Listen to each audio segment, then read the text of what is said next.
Cadaver and Davtest are two widely used tools for web reconnaissance, specifically designed for testing and interacting with WebDAV services. Cadaver specializes in server interaction, while Davtest is focused on security assessments within the WebDAV testing ecosystem. Together, they enhance the reliability and security of WebDAV services. Hello everyone. Today, we'll demonstrate how to exploit a WebDAV vulnerability using Cadaver and Davtest. By the end, I'll guide you through setting up a web development server to better understand where potential exploits may occur. WebDAV, short for Web Distributed Authoring and Versioning, is a network protocol that extends HTTP methods and headers. It allows users to access and modify files on a remote web server directly, without the need to download them locally. This protocol facilitates real-time collaboration on shared documents among team members.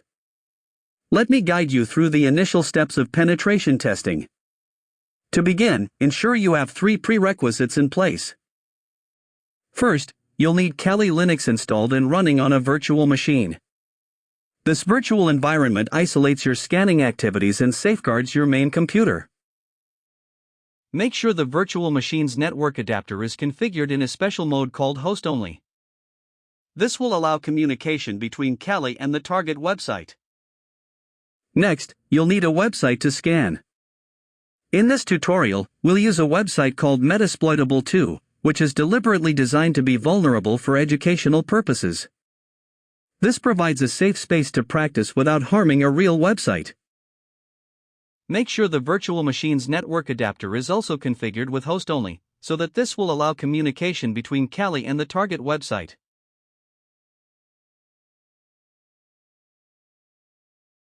Next, we need a steady internet connection. A stable internet connection is essential for the scanning process to communicate with the target website. Access your Kali virtual machine, navigate to Settings, then to Network Adapter, and confirm that the second adapter is connected to the NAT network.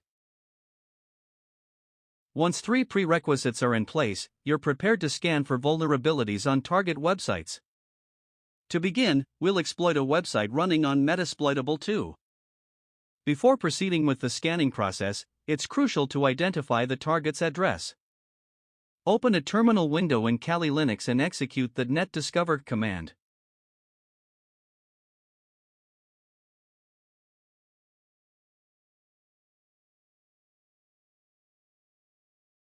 This command acts like a digital radar, searching your network for devices. It will list the discovered devices along with their IP addresses. We already know previously that Metasploitable2 has a web page running on port 80. Launch a browser, and you can access its web interface by typing the IP address into your web browser's address bar. This time, we'll test the vulnerability of the WebDAV web page to determine if it's exploitable. Click on it, and it will redirect you to the file server page. To begin, we'll assess the vulnerability on the WebDAV web page to see if we can upload a reverse shell file using Davtest. You can locate Davtest within Kali Linux's Web Applications menu, typically found under Web Vulnerability Scanners. Here, you'll also find the Cadaver tool, which I'll discuss shortly. Upon executing the tool, I encountered an error indicating a missing URL. This means we need to provide a URL after the -URL flag to use it effectively. Let's proceed with the execution. Upon execution, we observed that the execution was successful for three file types: TXT, HTML, and PHP. The others failed. This indicates that to achieve a reverse shell, we should focus on these three file types. In my view, PHP is the most suitable choice. Next, we will use Cadaver to upload the PHP reverse shell file, enabling us to establish a reverse shell connection. To begin, locate the PHP reverse shell file in a terminal. Now, copy it to the Kali home directory. Here it is, the reverse shell file. Now, replace the IP address and port number with your local machine details.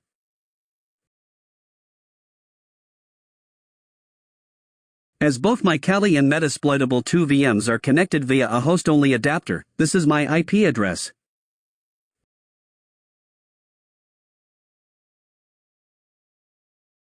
Let's start a listener on your local machine to catch the incoming connection from the reverse shell script. Now, proceed to upload the file. This is quite simple. Open a new terminal window. Type Cadaver followed by pasting the WebDAV URL. Once connected, you can use commands like ls, put, get, mkdir, etc. to interact with the WebDAV server.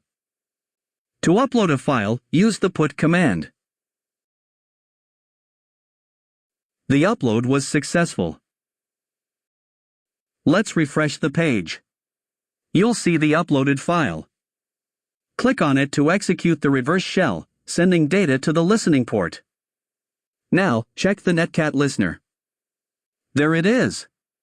The exploitation was successful. Now, you can navigate the system files as needed.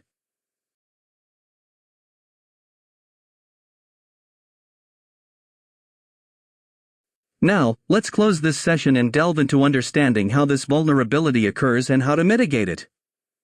WebDAV vulnerabilities often arise due to misconfigurations or security weaknesses in how WebDAV is implemented or configured on web servers. To better comprehend this, let's create a web service containing a WebDAV vulnerability. First, ensure Apache 2 is installed. Open a terminal and use sudo su to gain root privileges. Then, run apt install Apache 2. This command will check if Apache 2 is installed and initiate the installation process if it's not. If Apache 2 is already installed, we're ready to set up WebDAV. Let's begin by creating a directory and checking the owner settings using the ls-alf command. Next, change the owner settings using the chown command to allow Apache 2 to make changes in this directory. Once this is done, we'll enable the WebDAV module and restart the Apache 2 server.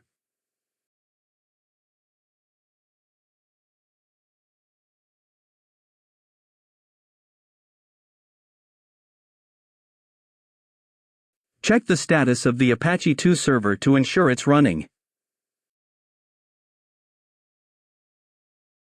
Open a browser, visit localhost, and specify the WebDAV path. If you encounter a site not found error, you'll need to configure a file within the site's available directory. Let's configure the file using the Nano text editor and add the necessary text.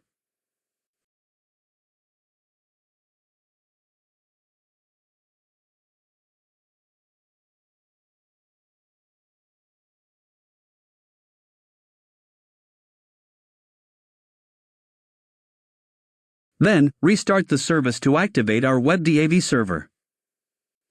After restarting, you should see the web server in your web browser. Although the web server is visible, there is currently no content available. Let's proceed similarly to before by uploading the PHP reverse shell file. Before uploading, replace the IP and port with your localhost IP address. Then, start a listener using the Netcat command line tool. Next, upload the file using Cadaver.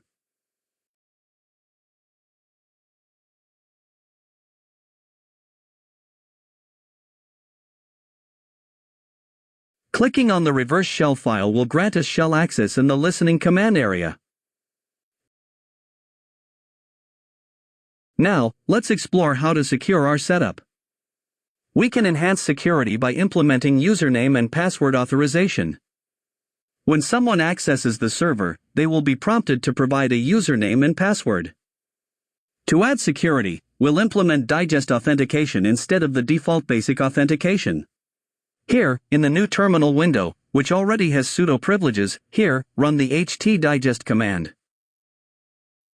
Sorry, I forgot to specify the username and authentication realm. On execution, this will prompt us to set a new password for the admin user. Finally, we'll adjust permissions for the users.password file to ensure it can read the password file, thereby changing the owner accordingly. Use the chown command line tool to change the ownership to www data.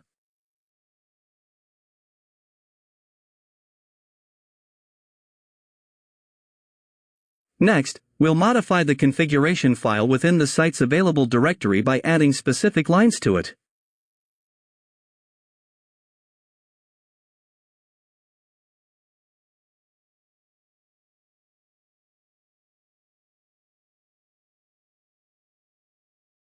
Next, activate the digest module and restart the Apache 2 services to ensure the changes are applied successfully. Our WebDAV server is now secure with digest authentication.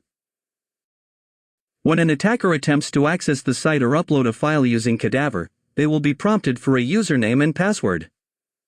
However, it's important to note that this setup isn't entirely foolproof.